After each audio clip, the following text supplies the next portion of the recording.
This patient is a 58-year-old woman who presented with stage 2 breast cancer that was estrogen receptor positive and HER2 negative and had an intermediate recurrence score and was treated with anastrozole alone in the adjuvant setting.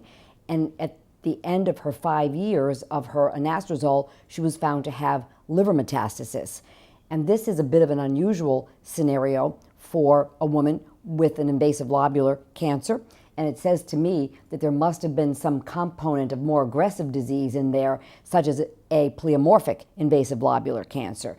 And that probably explains, in my mind, why she developed the liver metastasis. But now she has metastatic breast cancer and is going to need treatment options for her metastatic disease. This 58-year-old woman presented with an invasive lobular cancer that was a T2N0 breast cancer, ER negative, HER2 positive, and I would have sent an oncotype recurrence score for her, as was done.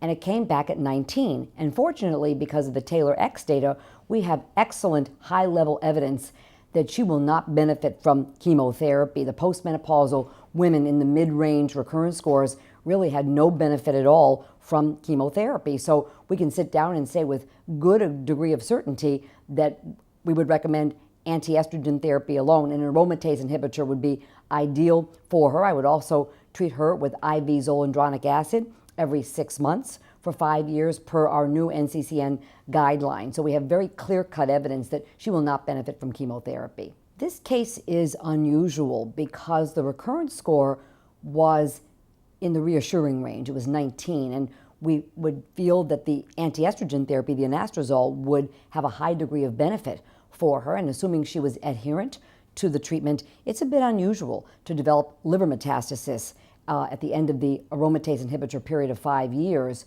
So she must have had an aggressive component in there, some pleomorphic invasive lobular cancer. Certainly it's important to biopsy that disease and make sure that there wasn't a subclone that was HER2 positive, for example.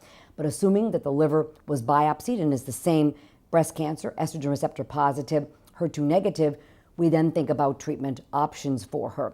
And it's very clear to me that a CDK4/6 inhibitor with endocrine therapy would be the definite standard of care for her. And this is something that we would talk to her about. In older years, we would have considered chemotherapy for metastatic breast cancer in the liver. And she is somewhat symptomatic with that. But now with the CDK4/6 inhibitors, we know that she'll get superior outcomes with CDK4/6 inhibitor plus endocrine therapy compared to chemotherapy first line.